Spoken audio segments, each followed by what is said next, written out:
Hello friends, I Kunal Nagpal would like to extend warm greetings of today to all of you, and I would like to welcome you to today's session wherein we are basically going to have a deep dive in today's global economic situation. Dear friends, today's economic scenario at a global level is actually quite gloomy. Yes, you have heard me right. Major economies functioning across the globe are actually in economic pain. For, for instance, as all of us are actually aware that the recent developments which have struck the global economy have led to the economic turmoil, economic chaos, like the ongoing COVID crisis from last 2.5 years has not only disturbed the overall medical scenario, it has also been creating a lot of economic upheaval across various developed nations and developing nations, because of which various strategic thinkers responsible for formulating strategies and are also responsible for the implementation of the same have to modify and remodify their strategies in respective countries. Secondly, the ongoing Ukraine-Russia war that has led to the supply chain disruptions, right? And these supply chain disruptions are basically creating the scarcity of the major necessities like food shortages in various countries. Not only that, it is also leading to the global inflation, especially in the energy sector. And all of us are actually aware of this recent Sri Lankan crisis, wherein there was a major economic crunch, there was a major political crisis, and somehow it again managed to stand itself.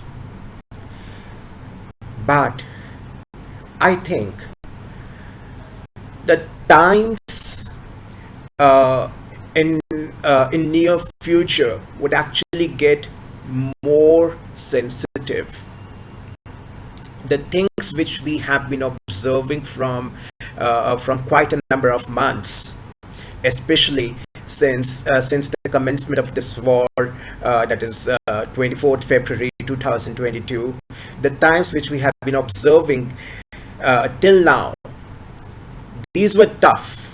Yes, these were very tough times. But now the situation is going to be more challenging, and we have to survive these times with full glory.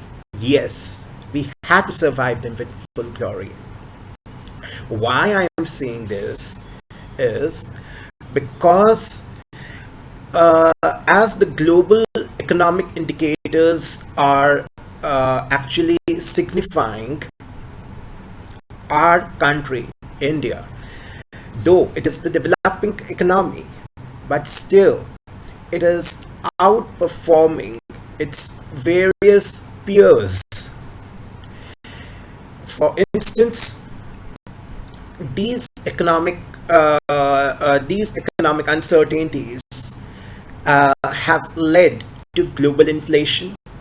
They have led to currency depreciation. They have led to currency depreciation.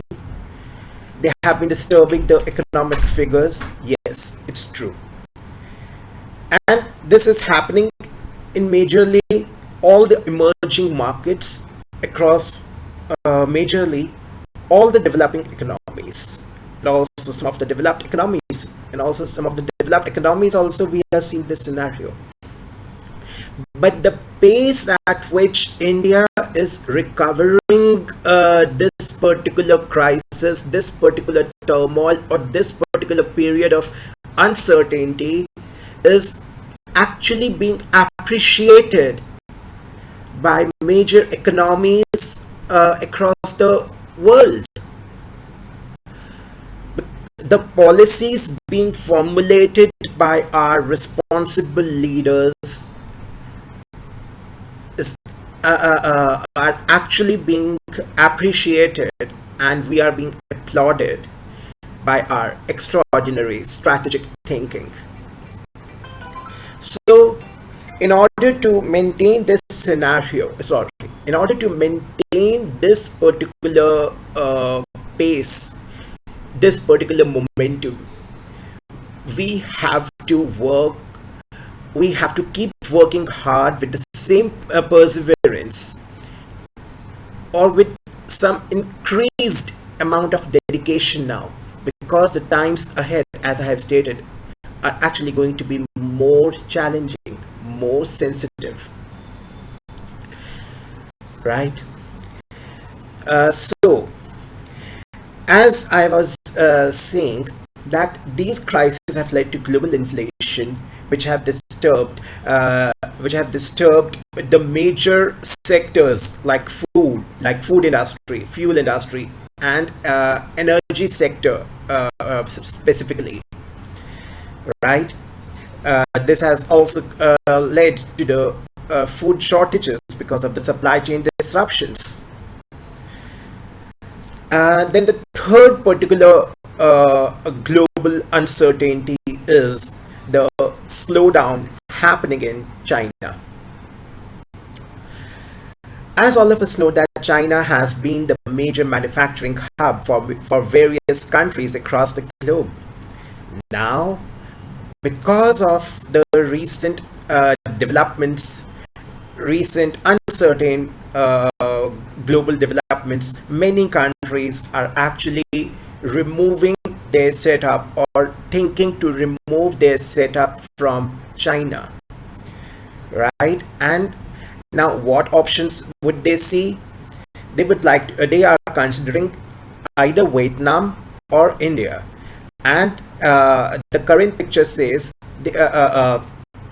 many countries are actually giving more advantage to Vietnam. They are actually preferring Vietnam more in comparison to that of India. So now we need to do the SWOT analysis, where we are actually lacking. Yes, we have cheap labor. We can provide them cheap labor and skilled at the same time. The availability of the cheap labor but skilled labor is our strength, and there are many other strengths which we are basically going to discuss in our upcoming later sessions. That is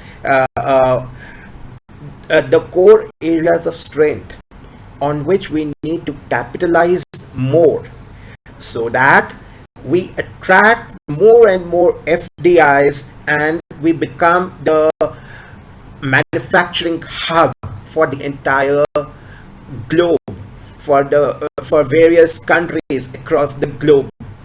What all areas do we need to capitalize and increase our overall efficiency and productivity? That we are going to discuss in our upcoming later sessions. Today's session is basically dedicated to discuss today's global economic situation, as I have already started with, and also the projections being made about Indian economy, how it will perform in the upcoming financial year, by drawing the comparative analysis with its performance in the previous financial year, in the current financial year, and on the basis of that, what are projections being made of its performance in the upcoming financial year in the midst of these global uncertainties, keeping in view the overall core areas of strengths and weaknesses of our economy. Now, both domestic agencies as well as the international agencies like the IMF, that is the International Monetary Fund, have made the projections. Those projections are actually not so encouraging, right? Which we would see in detail in today's session. But our domestic agencies, if I talk about our finance ministry being led by our respected leader, Dr. Nirmala Sitharamanji, she is still quite optimistic about our upcoming picture of the Indian economy.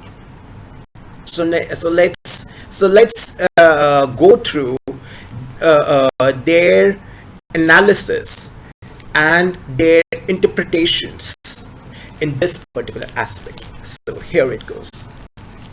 International Monetary Fund cuts India's financial year 2023 GDP growth forecast to 6.8%. It slashes it actually slashes the projection by 60 basis points.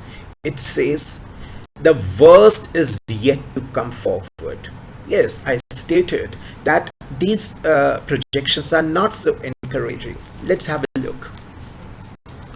The International Monetary Fund, IMF, in its latest World Economic Outlook, cut its forecast for India's gross domestic product, that is GDP growth, in the financial year 2022-23 by 60 basis points to 6.8%, warning of a long and tough economic winter.